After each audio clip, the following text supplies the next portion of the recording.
जय हिंद। कैसे हैं आप लोग? मस्त, एकदम बढ़िया। चलिए, उम्मीद करता हूँ आप लोग ठीक होंगे। ठीक, आप सभी लोग का आज की क्लास में स्वागत है। हम लोग भारतीय भूगोल पढ़ रहे हैं। भारतीय भूगोल में हम लोग जो पढ़ रहे हैं, नदियाँ इस समय जो वर्तमान में पढ़ रहे हैं वो हैं नदियों के बारे में देख रहे हैं।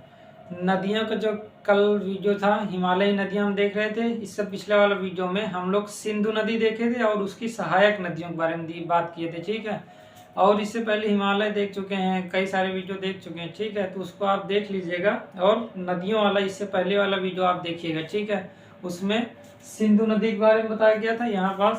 यहाँ से सिंधु नदी निकलती है, सिंधु नदी के बारे में बताया गया था और उसकी जितनी सहायक नदियाँ थी। ठीक है, 5 तो सहायक नदियाँ बड़ी बड़ी थी, झेलम, ठीक है, चिनाब, रावी, व्यास, सतलज, ये 5 नदियाँ मुख्य थी। इसके बाद और भी तोची, वीवर, संगर हो गए, हुबरा, नुंजा, खुर्रम, काबुल, ये सभी नदियाँ बताई गई थी। ठीक है, गास्टिंग, द्रास, ये सभी नदियाँ थी। ठीक, तो इतना तो आप कल देख लीजिए, कल जो बताया गया था इतना देख लीजिएगा। आज हम लोग उसी के आगे चलते हैं। हिमालयी नदियों में हमको 3 द्रोणी देखना है। एक सिंधु नदी द्रोणी, और एक देखनी है गंगा नदी द्रोणी, और एक देखिए ब्रह्मपुत्र है। ठीक है, गंगा जो यहाँ से निकलती है उत्तराखंड से, और ब्रह्मपुत्र भी यहाँ से निकलती है तिब्बत के पठार से, और ये अरुणाचल प्रदेश से होते हुए बांग्लादेश में आती है। ठीक है, तो 2 नदियां और देखते हैं, एक गंगा नदी देखते हैं और एक ब्रह्मपुत्र नदी देखते हैं। ठीक है, तो आज हम लोग शुरू करते हैं, गंगा नदी देख लेते हैं। ठीक है, इसके बाद ब्रह्मपुत्र देखते हैं, या ब्रह्मपुत्र देखते हैं। देखिए क्या देखते हैं। ठीक है, गंगा नदी देख लेते हैं, फिर इसके बाद ब्रह्मपुत्र देखेंगे। ठीक है, ब्रह्मपुत्र छोटा सा ही है, मतलब थोड़ा सा ही है, तो उतना देख लेंगे। ठीक, इसको थोड़ा गंगा नदी देख लेते हैं। ठीक है, आज गंगा नदी तंत्र के बारे में देखेंगे। तो इससे पहले आप क्या देखना है, इससे पहले वाला वीडियो नदियों वाला देखिएगा, सिंधु नदी तंत्र देख लीजिएगा। ठीक, आज हम चलेंगे गंगा नदी तंत्र। ठीक, चलिए लिखते हैं।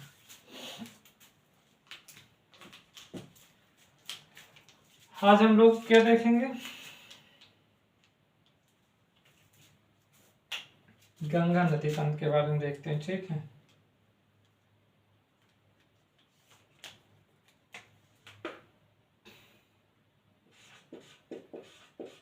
गंगा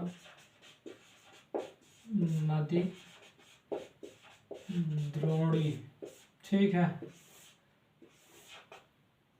उससे पहले नदी द्रोणी और जल संभार ये सब बता दिया गया, उसको भी देखिएगा। नदियों में 2 वीडियो हो चुके हैं। ठीक है, एक तो हो गया ये सिंधु नदी तंत्र के बारे में, उससे पहले एक सामान्य वीडियो देख लीजिएगा। ठीक है, चलिए, तो आज हम थोड़ा गंगा नदी के बारे में देखें, गंगा नदी द्रोणी में। ठीक है, इसमें क्या क्या शामिल है, पहला बिंदु आप यही लिख लीजिए, लिखिए। पहला बिंदु ये लिखेंगे कि गंगा नदी द्रोणी में गंगा एवं उसकी सहायक नदियां शामिल हैं। इतना ही लिखिएगा यार, इसमें कुछ नहीं लिखना है। ठीक है, कितने क्षेत्रफल में फैला ये सब हम नहीं देखेंगे। ठीक, तो गंगा नदी द्रोणी में क्या है, क्या लिखेंगे कि इसमें गंगा एवं उसकी सहायक नदियां शामिल है। ठीक है, सहायक नदियां कई हैं, यमुना है सबसे बड़ी सहायक नदी। ठीक है, यमुना इधर है। ठीक है, रामगंगा, काली नदी है। ठीक है, कोसी नदी, घाघरा, गंडक है। ठीक है, और इधर है चंबल, बेतवा, मतलब ये तो यमुना में मिलती है, लेकिन यमुना गंगा में मिल जाती है तो वो उनकी उप नदी हो गई ना, तो सहायक नदी, तो एक प्रकार से उप सहायक नदी या सहायक नदी मान लेंगे। ठीक है, तो गंगा नदी द्रोणी में तो ये सभी शामिल है। तो हम गंगा नदी से शुरू करते हैं। ठीक, तो आप पहला बिंदु इसमें लिखिएगा, गंगा एवं उसकी सहायक नदियां शामिल है, बस इतना लिख लीजिएगा। फिर इसमें एक, अब आप आगे लिखिए, इधर का कोई काम नहीं, इसको रफ करते थोड़ा सा, क्योंकि गंगा नदी तो यहाँ से बहती है ना, यहाँ से बहते हुए इधर जाती है, यहाँ चली जाती है। ठीक है, तो उधर पहला बिंदु आप लिखिए गंगा नदी। ठीक है, मतलब पहला हेडिंग डालिए गंगा नदी। ठीक, अब गंगा नदी के बाद देखते हैं। गंगा नदी उत्तराखंड से निकलती है। ठीक, उत्तराखंड के गंगोत्री से कहते हैं निकलती है। ठीक है, लेकिन गंगा नदी वास्तव में मुख्य धारा के रूप में नहीं निकलती है। ठीक है, कि किसी हिमनद से निकली और उसे ही गंगा नदी कहा गया। ये धाराओं के मिलने से गंगा नदी बनी है। ठीक, इतना समझ रहे हैं। ठीक है, इसका मतलब ये हो गया कि गंगा नदी जहाँ से निकलती है, मतलब जहाँ धारा आकर मिलती है, तो गंगा नदी नाम होता है। जो उसका जो प्रारंभिक बिंदु है किसी हिमनद से नहीं है। ठीक है, गंगोत्री एक हिमनद है, जब वहां से जो नदी निकलती है गंगोत्री हिमनद से, ठीक है, ग्लेशियर से जो निकलती है, उसे कहा जाता है भागीरथी नदी। ठीक है, भागीरथी जाकर देवप्रयाग में एक दूसरी नदी से मिलती है अलकनंदा, तब क्या होता है, दोनों जब मिल जाती हैं तो उसकी संयुक्त धारा जो बनती है उसे कहा गया है गंगा नदी। ठीक है, इतना समझे। चलिए तो हम लोग थोड़ा देखते हैं अभी थोड़ा। आप देखिए उत्तराखंड क्या है, देखिए ये वाला भाग जो हल्का सा अंदर है यही उत्तराखंड है, ये वाला हिमाचल प्रदेश का ऊपर वाला भाग। ठीक है, इधर पंजाब है, ये यहाँ हरियाणा बीच में, तो ये है उत्तराखंड वाला भाग। ठीक है, ये उत्तर प्रदेश का पूरा भाग है, यहाँ बिहार है, यहाँ झारखंड और ये पश्चिम बंगाल का। ठीक है, ये पश्चिम बंगाल पूरा ये है। ठीक, यहाँ पास झारखंड है और यहाँ बिहार है और ये उत्तर प्रदेश। ठीक, चलिए तो देखिएगा, मान लेते हैं यहाँ पास एक ग्लेशियर है, एक ग्लेशियर यहाँ है।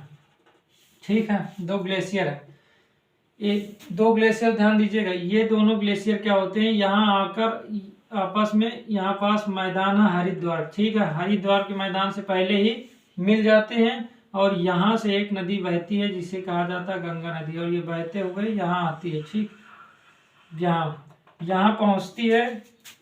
ठीक है, और इसके बाद यहाँ गंगा नदी ही दो धारा में व्यक्त होती है, एक होती है यहाँ की हुगली नदी है। ठीक है, इसी गंगा की एक धारा नीचे दक्षिण की तरफ मुड़ जाती है जिसे हुगली, दूसरी धारा चली जाती है कहाँ, पश्चिम बंगाल, ये बांग्लादेश में चली जाती है। ठीक है, पश्चिम बंगाल में जाकर गंगा नदी पश्चिम बंगाल में जाकर एक धारा दक्षिण की तरफ मुड़ती है जिसे हुगली नदी कहते हैं, एक धारा सामने चली जाती है जिस जो बांग्लादेश में जाती है, इसको कहते हैं पद्मा नदी। ठीक है, राजश्री जिले में जाकर ये पद्मा नदी कहलाती है बांग्लादेश से।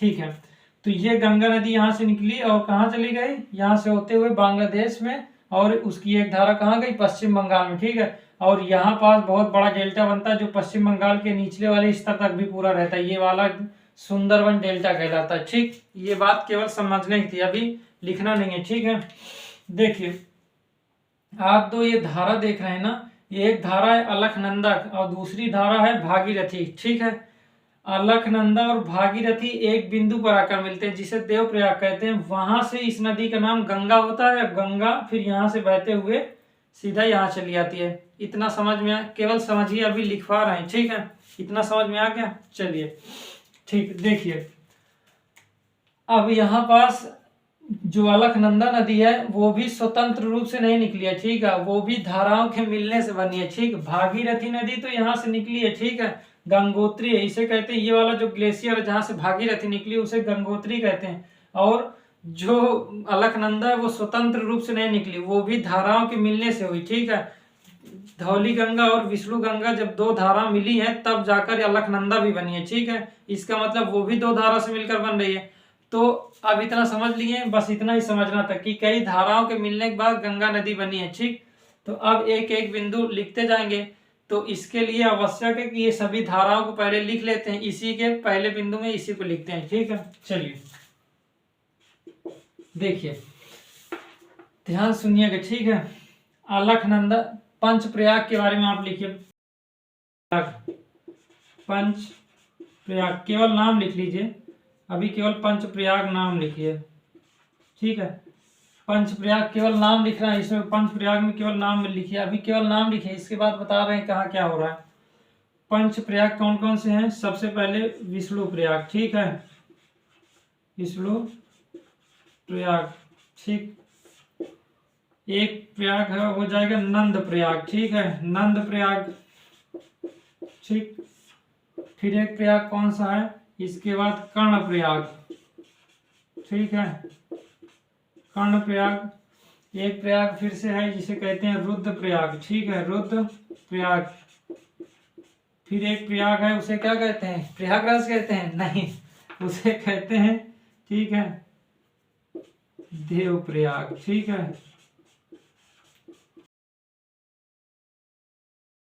लिखिए पंच प्रयाग, लिखिए ऐसे, पंच प्रयाग के आगे विष्णु प्रयाग, नंद प्रयाग, कर्ण प्रयाग, रुद्र प्रयाग और देव प्रयाग। ये क्या है, ये सभी देव प्रयाग, ये सभी का प्रयोग यहाँ पास होगा, इसलिए लिखवा रहे हैं। ठीक है, तो ये लिख लिए इसको। ठीक है, रफ कर देना इसको। चलिए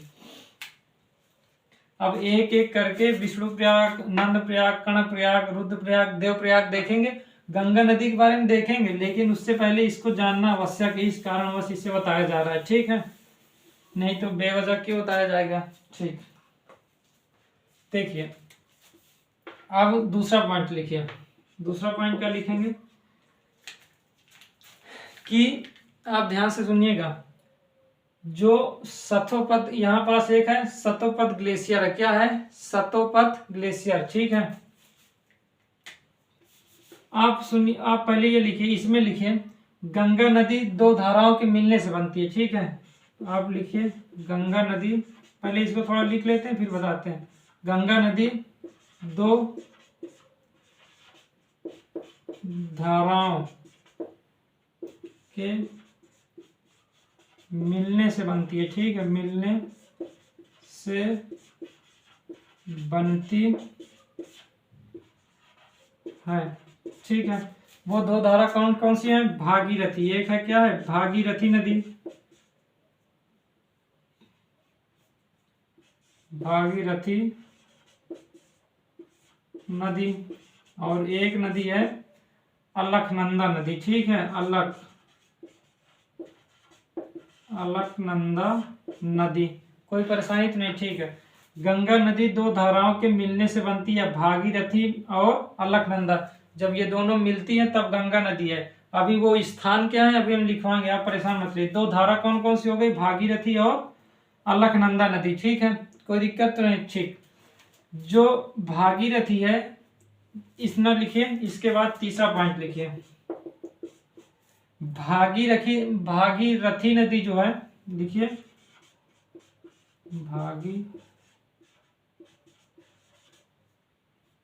भागीरथी नदी कहाँ से निकलती है? गंगोत्री हिमनद से निकलती है। ठीक है, गंगोत्री हिमनद से निकलती है। ठीक है, गंगोत्री हिमनद से निकलती है। ठीक है, और अलकनंदा नदी कहाँ से निकलती है? अलकनंदा, ये लिखना है यहाँ, अलकनंदा नदी निकलती है सतोपथ ग्लेशियर, सतोपथ ग्लेशियर या हिमनद का है। ठीक है, सतोपथ हिमनद। ठीक है, तो भागीरथी नदी, देखिए गंगा नदी दो धाराओं के मिलने से बनेगी। ठीक है, पहली नदी हो गई भागीरथी नदी, दूसरी हो गई अलकनंदा नदी। जब अलकनंदा और भागीरथी आकर जैसे मिलेंगी तो क्या कहलाएगी? उसकी संयुक्त धारा गंगा नदी कहलाती है। ठीक है, जो भागीरथी नदी है वो यहाँ पास एक ग्लेशियर है जिसे कहा गया हिमनद है, जो जिसे क्या कहा गया? जिसे कहा गया गंगोत्री। ये उत्तराखंड के उत्तरकाशी जिले में पड़ता है। ठीक है, उत्तराखंड के उत्तरकाशी जिले में। ठीक है, गंगोत्री, ये है क्या है? गंगोत्री, और ये है सतोपथ। क्या है? सतोपथ। ठीक है, सतोपथ हिमनद और गंगोत्री हिमनद। ठीक है, इसी के बगल में यहाँ पास है क्या होता है? यमुनोत्री है, जिससे यमुना निकलती है। ठीक है, गंगोत्री कहा गया है, गंगोत्री से वास्तव में पहले गंगा नहीं निकलती, पहले निकलती क्या है? भागीरथी। वो तो आकर मिलती है तब गंगा नदी मिलती है। जब ये दोनों धारा मिल जाती हैं, भागीरथी और अलकनंदा नदी मिलती है, तब ये कहलाती है। ठीक, ये 3 पॉइंट लिख लिए, आगे चलिए लिखते जाइएगा। ठीक है, ठीक है, टफ कर देना इसको। अब लिखिए चौथा पॉइंट, क्या लिखेंगे? इसमें लिखिए, देखिए आप सुनिएगा, अलकनंदा नदी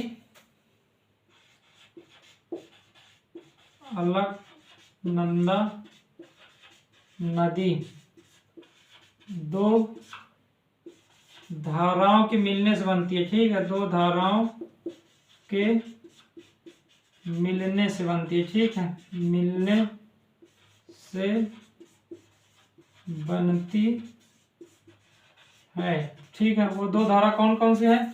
एक है धौली गंगा, कौन सी? धौली गंगा, और धारा कह सकते हैं नदी, छोटी सी नदी मान लीजिए, और एक है विष्णु गंगा नदी। ठीक है, विष्णु गंगा नदी। ठीक, ये जब दोनों आकर मिलती हैं तब क्या हो जाता है?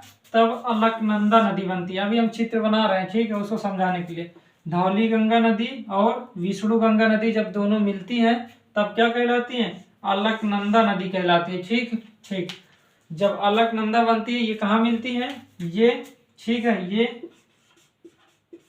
विष्णु प्रयाग में मिलती है। अभी हम 5 प्रयाग की बात किए थे ना पहले पॉइंट में, 5 प्रयाग जो थे उसमें सबसे पहला प्रयाग क्या था, विष्णु प्रयाग ना, तो विष्णु प्रयाग में मिलती है। ठीक है, विष्णु प्रयाग में मिलती है। ठीक है, विष्णु प्रयाग में मिलती है। अलकनंदा नदी दो धाराओं के मिलने से बनती है, धौली गंगा और विष्णु गंगा। ये कहाँ मिलती हैं, ये विष्णु प्रयाग में मिलती हैं। ठीक है, उत्तराखंड में विष्णु प्रयाग एक जगह, वहां पास आकर जब मिलती हैं तब क्या कहलाती है, ये अलकनंदा नदी कहलाती है। उससे पहले जब निकलती है, इसका मतलब जो सतोपद ग्लेशियर से है यहाँ से निकलती है ये दो धारा, ये आकर कहाँ मिलती है, विष्णु प्रयाग में। जैसे ही मिलती है ये दो धारा तब ये बन जाता है अलकनंदा नदी। ठीक है, ठीक है, एक चित्र के माध्यम से आप देख लीजिए, फिर उसको बना लीजिएगा। ठीक, ठीक है, ये चौथा पॉइंट हो गया। तीसरा या चौथा जो भी था आप देख लीजिए, चौथा पॉइंट है ये वाला। ठीक, ठीक, अब आप थोड़ा सा एक चित्र देखिए, जो हम बात कर रहे हैं उसकी बात करते हैं। ठीक है, एक चित्र यहीं पास थोड़ा देखते हैं, ध्यान सुनिएगा। मान लेते हैं ये एक ग्लेशियर ये हो गया, इसको बना लीजिएगा आप, एक ग्लेशियर हो गया ये। ठीक, 2 ग्लेशियर हो गए। ठीक है, ये ग्लेशियर है सतोपथ और ये ग्लेशियर है गंगोत्री। ठीक है, ये ग्लेशियर क्या है, गंगोत्री। यहाँ से क्या निकलेगी, यहाँ से भागीरथी निकल रही है। ठीक है, अब ध्यान सुनिए, इस ग्लेशियर से, सतोपथ ग्लेशियर से 2 धारा निकलती है। एक धारा कहलाती है जो अभी हम नाम लिए धौली गंगा, और दूसरी क्या निकलती है, विष्णु गंगा। ठीक है, ये आकर दोनों यहाँ पास मिल जाती हैं। इस स्थान को कहा जाता है विष्णु प्रयाग। ठीक, ध्यान सुन लीजिएगा, ये है गंगोत्री नदी, ये है गंगोत्री हिमनद है, और ये हिमनद है सतोपथ। ठीक, यहाँ से 2 धारा निकलती है, इसको कहते हैं धौली गंगा, और ये वाली धारा है विष्णु गंगा। ठीक है, ये है देवप्रयाग। देवप्रयाग में जब आती है नदी तो अलकनंदा कहलाती है। जब ये आगे बढ़ती है तो एक स्थान पड़ता है जिसे क्या बताया गया है, नंद प्रयाग। 5 प्रयाग बताया गया, उसमें एक नंद प्रयाग। ठीक है, उसी के आगे जैसे बढ़ेंगे तो आएगा एक कर्ण प्रयाग। ठीक, इसके आगे बढ़ेंगे तो एक आएगा रुद्रप्रयाग, और आगे जब जैसे जाएंगे तो यहाँ पास पड़ेगा हमारा देवप्रयाग। ठीक, अब ध्यान से सुनिएगा, यहाँ से एक नदी निकल आती है और यहाँ पास एक मिल जाती है। एक नदी आकर यहाँ मिलती है, एक नदी आकर यहाँ मिलती है। ठीक है, और ये नदी आकर दोनों यहाँ मिल जाती है। ध्यान से आप सुन लीजिए, ये नदी है भागीरथी। ठीक, ये नदी है भागीरथी। ये नदी है, इधर वाली धारा जो दिख रही है आपको धौली गंगा, ये है विष्णु गंगा। ये यहाँ पास मिल रही, इस स्थान को कहा गया विष्णु प्रयाग। क्या कहा गया, विष्णु प्रयाग। ठीक है, कोई दिक्कत नहीं। ठीक है, विष्णु प्रयाग के आगे जैसे बढ़ेंगे तो ये वाला स्थान है, ये है हमारा नंद प्रयाग। ठीक है, ठीक है, नंद प्रयाग में आकर नंदाकिनी नदी मिलती है। इसको अभी लिखवा रहे, लिखना नहीं, केवल ये चित्र बनाइए। यहाँ नंद प्रयाग में आकर नंदाकिनी नदी मिल जाती है। ये जब नदी आई है ये नंद प्रयाग में आकर मिलती है तो नंदाकिनी नदी मिलती है अलकनंदा में, तो इसकी संयुक्त धारा अलकनंदा ही कहलाती है। जब अलकनंदा आगे बढ़ती है तो आता है कर्णप्रयाग। क्या आता है, कर्णप्रयाग। ठीक है, जब कर्णप्रयाग आता है तो यहाँ एक नदी फिर मिलती है जिसे कहते हैं पिंडार नदी। ये वाली नदी है पिंडार नदी। यहाँ पास एक नदी मिली पिंडार, इसकी संयुक्त धारा अलकनंदा ही कहलाई। ठीक है, जब ये आगे बढ़ती है तो ये या एक दूसरे स्थान पर पहुंचती है जिसे कहते हैं रुद्रप्रयाग। क्या कहेंगे, रुद्रप्रयाग। रुद्रप्रयाग में मंदाकिनी नदी मिलती है। ठीक है, जब काली सिंधी उसे कहते हैं। ठीक है, तो आप ये कह सकते हैं कि ये जो मंदाकिनी नदी है, ठीक है, मंदाकिनी नदी कहाँ मिलती है, रुद्रप्रयाग में मिलती है। किससे मिलती है, अलकनंदा। ठीक है, इसकी संयुक्त धारा आगे बढ़ती है अलकनंदा नाम से, और आगे पड़ता है हमारा देवप्रयाग। क्या पड़ता है, देवप्रयाग। देवप्रयाग में आकर कौन सी नदी मिल जाती है, भागीरथी आकर मिल जाती है। ठीक, तो भागीरथी इधर से आकर मिली और अलकनंदा इधर से आकर मिली। ये 5 प्रयाग आप याद रखिएगा। जब यहाँ पर दोनों नदी मिल जाती हैं और फिर आगे बढ़ती है तो ये धारा कहलाती है गंगा नदी। अब शायद आप लोग को एकदम स्पष्ट हो गया होगा। ठीक है, ये चित्र आप लोग कहीं साइड में बना लीजिए, जहाँ भारत का मैप बनाए होंगे या खरीदे होंगे उसी के बगल में इसको बना लीजिएगा। ठीक है, कोई दिक्कत नहीं। ये वाली घटना पूरी उत्तराखंड में घट रही है। ठीक, कोई दिक्कत नहीं है यहाँ तक एकदम ठीक। ठीक है, अब हम इसको रफ करते हैं। ये वाला पॉइंट हो गया विष्णु गंगा तक, उससे आगे चलते हैं। ठीक, चलिए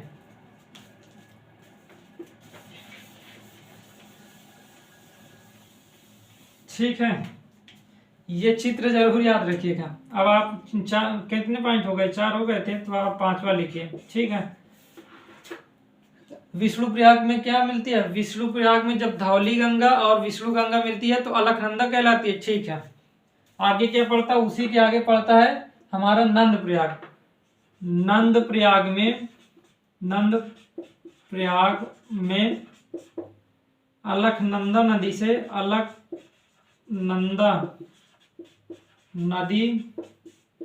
से क्या मिलती है, नंदाकिनी नदी मिलती है। ठीक है, नंदाकिनी नदी मिलती है। ठीक है, मिलती है। ठीक, तो नंद प्रयाग में अलकनंदा नदी से नंदाकिनी नदी मिलती है। इन दोनों की जो संयुक्त धारा है वो क्या कहलाएगी, वो कहलाएगी अलकनंदा ही। ठीक है, संयुक्त धारा अलकनंदा ही कहलाएगी। ठीक, संयुक्त धारा क्या कहलाएगी, या संयुक्त धारा जब दोनों नदियां मिली, कहाँ मिली, नंद प्रयाग। ये विष्णु प्रयाग से जैसे नीचे उतरेंगे मिलेगा नंद प्रयाग, वहां से आकर एक नदी नंदाकिनी अलकनंदा मिलती है, इसकी संयुक्त धारा अलकनंदा कहलाती है। इतना स्पष्ट हो गया। ठीक, आगे चलें, चलिए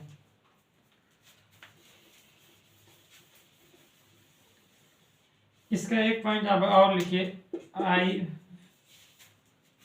ठीक है, आप क्या करेंगे कि इसके आगे जो नीचे उतरेंगे तो कर्ण प्रयाग, तो कर्ण प्रयाग लिखिए, कर्ण प्रयाग में अलकनंदा नदी से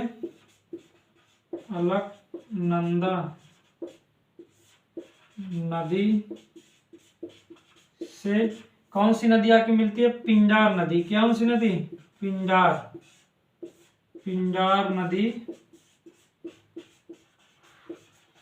मिलती है। ठीक है, पिंजार नदी मिलती है, इसकी भी संयुक्त धारा फिर होगी। जब दो नदियां फिर मिलेंगी तो इसकी भी तो संयुक्त धारा कोई ना कोई बनेगी ना, इस संयुक्त धारा को ही अलकनंदा भी कहते हैं। ठीक है, इसमें नाम में परिवर्तन नहीं होगा। ठीक, अलकनंदा ही कहेंगे। ठीक है, तो कर्ण प्रयाग, विष्णु प्रयाग, उसके नीचे उतरे तो आएगा नंद प्रयाग, फिर आएगा कर्ण प्रयाग। ठीक, कर्ण प्रयाग में अलकनंदा नदी से पिंजार नदी मिलती है और इसकी संयुक्त धारा अलकनंदा नदी ही कहलाती है।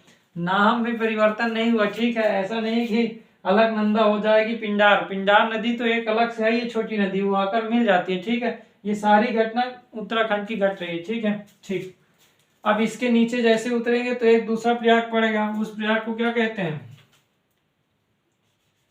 उस प्रयाग को कहते हैं रुद्र प्रयाग। क्या कहेंगे, रुद्र प्रयाग। कोई परेशानी तो रुद्र प्रयाग में अलकनंदा नदी से आप क्या मिलेगी, आप मिलेगी यहाँ मंदाकिनी नदी। ठीक है, पिंडार नदी हो गया उसमें, अब इसमें क्या मिलेगी, मंदाकिनी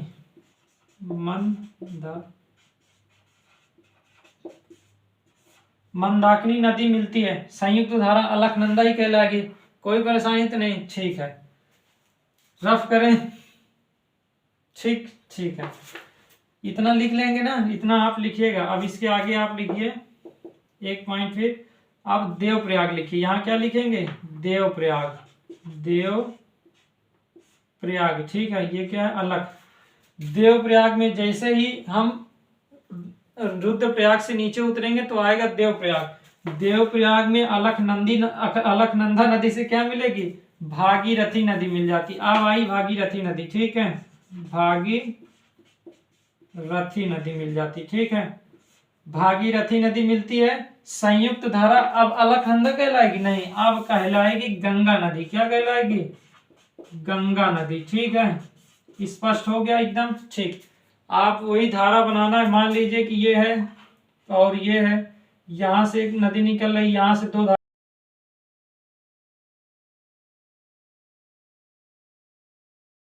धारा बनी। ठीक है, एक धारा नीचे फिर बनी, एक धारा और बनी, फिर एक धारा नीचे बहकर यहाँ पास ये मिल गई। ठीक है, अब ध्यान सुनिएगा, यहाँ से एक नदी आकर मिल गई, यहाँ एक नदी आकर मिल गई, एक नदी यहाँ मिल गई और फिर ये आकर इधर हो गई। ठीक है, ध्यान से सुनिएगा, ये वाली ये है देवप्रयाग, यहाँ से आगे जब बहती है तो गंगा नदी कहलाई, ठीक है। ये सब यहाँ की बात है, ठीक है, ठीक है।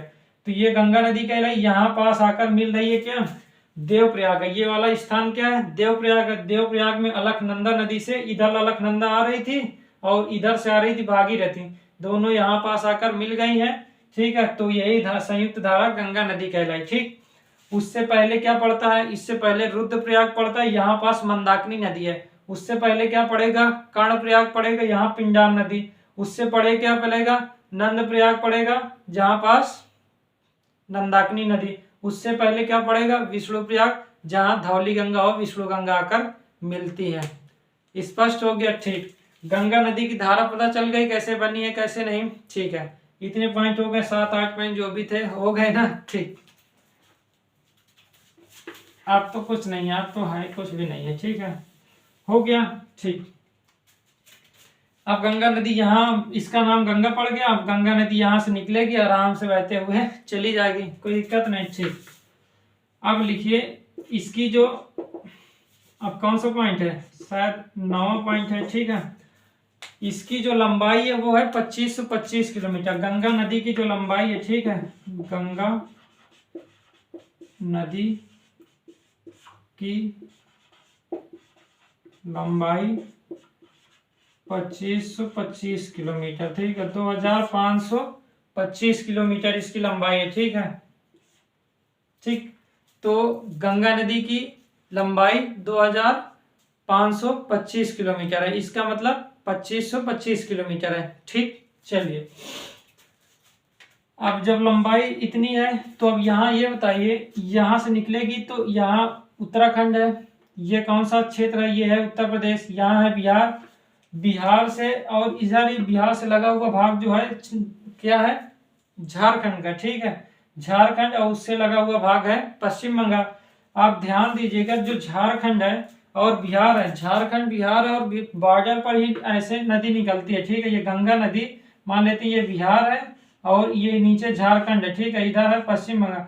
तो ये झारखंड के एकदम बॉर्डर से निकलती है, लगभग 1 किलोमीटर की दूरी पर तय करती है, ठीक है। मतलब झारखंड में बहुत थोड़ी सी मतलब स्थान तय करती है ये गंगा नदी, और सबसे ज्यादा जो तय करती है वो है उत्तर प्रदेश में। गंगा नदी की जो सबसे ज्यादा लंबाई है वो उत्तर प्रदेश, झारखंड में 1-2 किलोमीटर की बात है, ठीक है, 1 किलोमीटर है, 2 किलोमीटर, ठीक। तो इतना हो गया, ठीक है, 2525 किलोमीटर हो गया, ठीक है।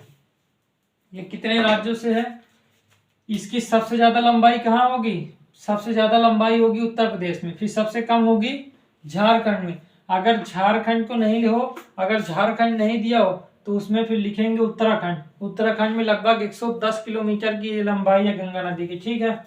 और यहाँ पास अगर उत्तर प्रदेश की देखेंगे तो लगभग 1450 किलोमीटर है। इसके बाद अगर यहाँ देखेंगे तो लगभग वही 520 उस पश्चिम बंगाल में, ठीक है। और बिहार में लगभग 440 या 45, ठीक है। अगर हम 1-2 किलोमीटर झारखंड को ले लेंगे तो उसको, उसकी जो लंबाई हो जाएगी बिहार में वो 442 ले लीजिए। अगर झारखंड को नहीं लेंगे तो 445 मान लीजिए, तो 2525 हो जाएगा, ठीक है। चलिए, तो ये कितने राज्यों से होकर गुजरती है, 5 राज्यों से, ठीक है। कौन कौन से लिखिए, मतलब 5 राज्य, 4 भी रहते हैं कहीं, तो मान लेते हैं यहाँ पास उत्तराखंड, ठीक है, उत्तराखंड, उत्तर प्रदेश हम यूपी लिख दें, और आगे बिहार है, ये है झारखंड में तो एकदम थोड़ा सही है, ठीक है, लेकिन लिख लीजिए झारखंड, और आगे है पश्चिम बंगाल, वेस्ट बंगाल, ठीक है। तो 5, उत्तराखंड, उत्तर प्रदेश, बिहार, झारखंड और पश्चिम बंगाल, ठीक है, ठीक। सबसे ज्यादा लंबाई किस कहाँ पास ज्यादा है, पर इसकी जो टोटल लंबाई है वो 2525 किलोमीटर, इतना मालूम है, ठीक है। अगर हम इसकी लंबाई कहें तो लगभग इसकी है 110 किलोमीटर। गंगा नदी उत्तराखंड में बहती है, इसकी लंबाई, उत्तराखंड में गंगा नदी की लंबाई है 110 किलोमीटर, ठीक है, कोई दिक्कत तो नहीं। अगर लिखना चाहें तो आप लिख लीजिए, उत्तराखंड में 110 किलोमीटर गंगा नदी की लंबाई है, ठीक है। उत्तर प्रदेश में सबसे ज्यादा है, जिसे कहते हैं 1450 किलोमीटर, ठीक है। कोई परेशानी तो नहीं, ठीक। बिहार और झारखंड दोनों को अगर हम लेंगे, झारखंड में तो एकदम थोड़ा सा है, बिहार में ही सब पूरा है 445 किलोमीटर, ठीक। और बचा क्या, पश्चिम बंगाल बचा, तो पश्चिम बंगाल 520 किलोमीटर, ठीक है। अगर पूरा ऐड करेंगे तो लगभग हो जाएगा 25 से 25 किलोमीटर हो गया होगा, ठीक है, ठीक। तो लगभग 25 से 25 किलोमीटर है, ठीक है, ठीक। 25 से टोटल ऐड करेंगे तो लगभग हो ही गया 25 से 25 किलोमीटर, ठीक है। तो 5 राज्यों से होकर जाती है। सबसे ज्यादा लंबाई कहाँ है, उत्तर प्रदेश में। कोई परेशानी तो नहीं है, ठीक। लगभग कितना है, 1450 किलोमीटर की लंबाई पड़ती है, ठीक है। गंगा नदी 1450 किलोमीटर उत्तर प्रदेश से होकर गुजरती है। इस कारण बस यहाँ देखिए खेती जबरदस्त होती है, ठीक है। जबरदस्त का मतलब अच्छे से होती है, ठीक, ठीक है। रफ कर देना, ठीक।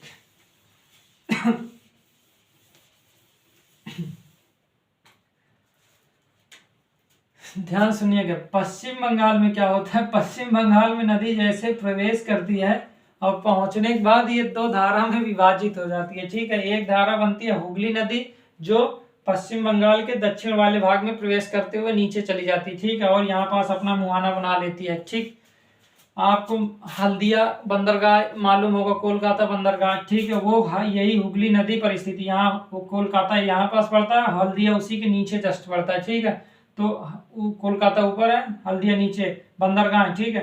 तो ये जो हुगली नदी बहती है वो उन्हीं के किनारे पर ही बंदरगाह स्थित है, ठीक है। तो जब पश्चिम बंगाल में प्रवेश करती है तो उसकी एक धारा कहाँ चली जाती है, हुगली नदी के नाम से नीचे बह जाती है, ठीक है। तो आप लिखिए इसके नेक्स्ट पॉइंट जो भी रहा होगा, 10वां पॉइंट था, ठीक है। क्या लिखेंगे, पश्चिम बंगाल में, पश्चिम बंगाल में गंगा हुगली नदी, हुगली धारा में विभाजित हो जाती है, हुगली धारा में विभाजित हो जाती है। और उसकी दूसरी धारा, और दूसरी धारा कहाँ प्रवेश कर जाती है, बांग्लादेश में, ठीक है, बांग्लादेश में प्रवेश कर जाती है, ठीक है, बांग्लादेश में प्रवेश कर जाती है। अब ध्यान दीजिए, पश्चिम बंगाल में पहुंची, पश्चिम बंगाल में पहुंचने के बाद मान लीजिए गंगा नदी यहाँ देखिए, ये यहाँ आई और उसकी एक धारा कहाँ चली गई, पश्चिम बंगाल में चली गई। पश्चिम बंगाल ये वाला, आप ध्यान दीजिए, ये वाला पूरा भाग पश्चिम बंगाल का, ये ठीक है, ये यहाँ से लेकर यहाँ से यहाँ तक गया, ये पूरा भूटान को छूते हुए ये यहाँ तक ये है, ये पूरा पश्चिम बंगाल का क्षेत्र है। तो यहाँ से पश्चिम बंगाल में ये दो धारा बहती है, ये हो गया, क्या हो गया, इधर वाली नदी हो गई हुगली, और ये वाला जब भाग इसमें प्रवेश करेगा तो बांग्लादेश में गंगा नदी को पद्मा नदी कहते हैं, ठीक है, बांग्लादेश में गंगा नदी को पद्मा नदी कहते हैं। ये वाला क्षेत्र है राजसी जिला है, ठीक है, राजसी जिला में जैसे ही प्रवेश करता है इसका नाम पद्मा नदी हो जाता है, ठीक है। जैसे यहाँ प्रवेश करता पद्मा नदी कहलाती है, ठीक है, पद्मा नदी राजश्री जिले में, ठीक है, ठीक। तो लिख लिए हुगली नदी, ठीक है, ये है। तो उसकी जो धारा है पश्चिम बंगाल में जो दक्षिण की तरफ, इसी के मुहाने पर स्थित, मुहाने पर नहीं, इसी के किनारे पर स्थित है, क्या मतलब, ये यहाँ गया कोलकाता बंदरगाह और यहाँ पास हल्दिया बंदरगाह, ठीक है, हल्दिया पोर्ट, और जो ये है वो सब वहीं पास बना है, ठीक है। कोई परेशानी तो नहीं, ठीक है। पश्चिम बंगाल में गंगा नदी हुगली नदी में विभाजित हो जाती है और दूसरी धारा बांग्लादेश में प्रवेश कर जाती है, जिसे क्या कहते हैं, पद्मा नदी कहते हैं, ठीक है। पद्मा नदी गंगा नदी है जो बांग्लादेश में प्रवेश कर जाती है। बाद में इसी पद्मा नदी से इधर से आएगी बांग्लादेश से, सॉरी, इधर से जो आएगी तिब्बत से होते हुए जो ब्रह्मपुत्र आएगी और बांग्लादेश में प्रवेश करके इसी पद्मा नदी में ब्रह्मपुत्र नदी भी मिल जाती है, ठीक है। जब ब्रह्मपुत्र नदी बांग्लादेश में जाती है तो उसे जमुना कहते हैं, और जब दोनों मिल जाते हैं तो फिर पद्मा नदी है। पद्मा नदी बह के यहाँ पास डेल्टा पूरा बनाती है, तो वो गंगा का ही डेल्टा है, नाम अलग हो गया, ठीक है। ये गंगा नदी है वही डेल्टा वहां बनेगा, लेकिन नाम अलग है, ठीक है। और ये डेल्टा केवल इसके कारण नहीं बनता, उधर ब्रह्मपुत्र के कारण भी बनता है, ठीक है। तो गंगा नदी, गंगा एवं ब्रह्मपुत्र का जो डेल्टा है वो सबसे बड़ा डेल्टा है, ठीक। तो हो गया, इतना था गंगा नदी, केवल ये गंगा नदी था। अभी तो इनकी सहायक नदियों के बारे में देखे ही नहीं है, ठीक है। सहायक नदियों के बारे में नहीं देखे ना, अब इसको देखेंगे कल, आज नहीं देखेंगे, कोई परेशानी तो नहीं है, ठीक। इतना लिख लीजिएगा, काफी हो गया, ठीक है। कि थोड़ा सा वो समझाने में ही चला गया, ठीक है, इधर टाइम जो गया है, ठीक। जो 5 प्रयाग समझाने में टाइम चला गया ना, नहीं तो हो ही जाता इसमें। इसके जितनी भी धारा थी इधर, जितनी जमुना है, ठीक है, यहाँ से निकलेगी, ठीक है, लगभग 6300, लगभग 6361 मीटर की ऊंचाई से निकलती है यमुना। ये तो निकलती है 4000 मीटर, जो गंगोत्री है ये 4000। यहाँ से जो भागीरथी निकल रही है नहीं, जो पहले है, तो वो लगभग 4000 मीटर की ऊंचाई से निकल रही है, ठीक है। लेकिन जो जमुना है वो लगभग 6300 के आसपास से निकल, लगभग 6300 मीटर की ऊंचाई से निकल रही है, ठीक। तो कल देखेंगे उसको, जमुना नदी के बारे में। इधर चंबल, सोन, बेतवा, केन, टोंस, ठीक है, इधर देखेंगे काली नदी हो गया, यहाँ पास देखेंगे हम लोग। फिर गोमती हो गया, घाघरा हो गया, गंडक हो गया, ठीक है, कोसी नदी हो गया, महानंदा नदी हो गया। ये जितनी नदियां हैं यहाँ पास कल देख लेते हैं, इनकी सहायक नदियां हैं, ठीक है। ये फिर आगे देखेंगे, फिर इसके बाद हम लोग ब्रह्मपुत्र के बारे में देखेंगे, ठीक। तो इतना लिख लीजिएगा, मिले कल हम लोग, चलिए बताएंगे, आप लोग चलिए बता दीजिएगा, और हम लोग मिलेंगे अब कल। ओके, ठीक, बाय।